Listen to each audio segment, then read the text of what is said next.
राधा और कृष्ण एक दूसरे को पान देते हुए किशनगढ़ शैली पर आधारित है। तो इस चित्र की शैली पर जो आधारित है, चित्र का वर्णन अपने शब्दों में कीजिए।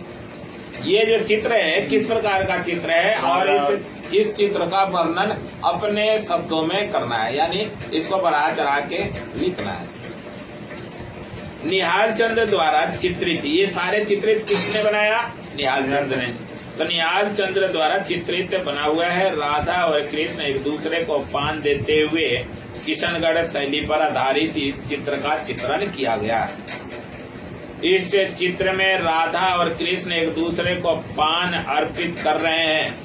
एक दूसरे को पान अर्पित कर रहे हैं। दोनों एक चकोर पलंग पर बैठे हैं। कौन कौन? राधा और कृष्ण। वो पलंग कैसा है? चकोर पलंग पर बैठे हुए हैं, जिस पर सफेद चादर बिछी हुई है। उस पर चादर कैसे बिछी है? सफेद रंग की। समीप में दासी पान लेकर के बैठी है। उनके साथ ही सामने दासी जो है, इनकी नौकरानी, वो पान लेकर के बैठी है। इसके अतिरिक्त 2 दासियां दाहिनी और बाईं ओर 4 दासियां खड़ी है। ठीक है, इस प्रकार से 2 दासियां दाहिनी और बाईं ओर खड़ी है और 4 और दासियां हैं। और ये व्यक्ति कितने हैं? 2 और 4 और 2 6 और 1 7 नौकरानी वहीं खड़ी है सेवा के लिए। चित्र में एक दासी को अधलेटी मुद्रा में दिखाया गया है। दासी जो है वो भी अधलेटी मुद्रा में है, यानी आधे सोए जैसी। एक अभिव्यक्ति बांसुरी बजा रहा है। एक जो वहाँ व्यक्ति है वह व्यक्ति बांसुरी बजा रहा है, जबकि दूसरा व्यक्ति एक पतली छड़ी लिए बैठा हुआ है। एक व्यक्ति बांसुरी बजा रहा है, दूसरा एक छड़ी लेकर बैठा है। एक व्यक्ति बांसुरी बजा रहा है, जबकि दूसरा व्यक्ति पतली छड़ी लेकर के बैठा है। कृष्ण के सिर पर राजशाही पगड़ी बांधी हुई गई है ना। उस चित्र में बनाया गया है इस प्रकार से कि कृष्ण के पगड़ी जो है राजशाही तरीके से बांधी गई है, जबकि राधा के बाल खुले हुए हैं। राधा के बाल खुले हुए हैं और सिर ओढ़नी से ढका हुआ है। निहाल चंद ने अपनी इस कलाकृति के अद्भुत प्रतिमा का प्रदर्शन किया है। मतलब इस प्रकार से बनाया है कि वो देखने वाले के विचार में, मन में ये बात उत्पन्न हो कि अभी भी जैसे जागृत चित्र बना हुआ है।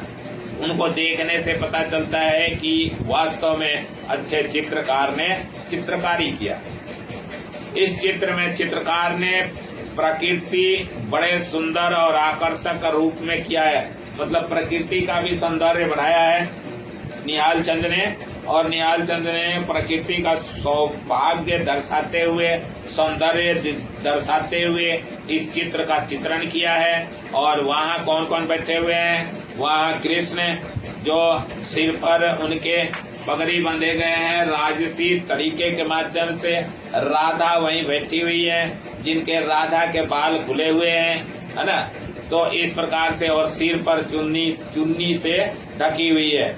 तो इस तरह से ये चित्र बनाया गया है। चित्रकार ने प्रकृति के सुंदर और आकर्षक रूप किया है, यानी प्रकृति के रंगों को भरा है उसमें और उसको और आकर्षक बना दिया है, जो किशनगढ़ के लघु चित्रों की प्रमुख विशेषता है। तो ये किशनगढ़ के लघु चित्र, मतलब जो छोटे चित्र हैं, वो उनकी विशेषता है कि जितने भी छोटे छोटे चित्र बनाए गए हैं वो आकर्षक हैं, मनमोहक हैं। जयपुर शैली की विशेषताओं का उल्लेख कीजिए। अब जयपुर शैली में क्या क्या है? तो ये जयपुर शैली का उल्लेख है कि मुगल शैली अपने स्थानीय परिवेश के साथ जयपुर शैली के रूप में प्रकाश में आई। कौन? मुगल शैली। मुगल शैली स्थानीय परिवेश में जयपुर के शैली को रूप में प्रदर्शित किया उसने। और इसका कारण था कि मान सिंह को मुगल चित्र भेंट में मिले थे। मान सिंह जो राजा था, उसको मुगल के द्वारा, किसी मुगल राजा के द्वारा ये कुछ चित्रकारी मिली हुई थी। क्या? भेंट में तो इसलिए इस शैली का युग 1600 से लेकर के 1900 ईस्वी तक का माना जाता है। कब से? 1600 से लेकर के 1900 तक के माना जाता है।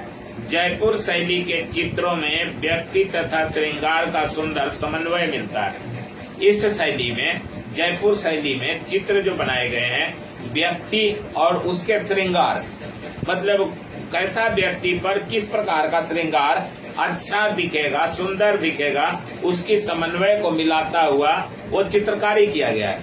कृष्ण लीला, राग रागनी, रास लीला के अतिरिक्त शिकार तथा हाथियों की लड़ाई के अद्भुत चित्र शैली भी बनाई गई है। यानी दो हाथियों को लड़ते हुए उसका चित्र बनाया गया है। दोनों आपस में लड़ रहे हैं हाथी, और ये जो भी इन्होंने किया है, जैसे कृष्ण लीला की, बाल लीला की, राग रागिनी की और रास लीला की, ये सभी चित्रकारियां बना करके अद्भुत तरीके से दृश्यित किया गया है। अद्भुत चित्र शैली से बनाई गई है और इस शैली का नाम पड़ा जयपुर शैली।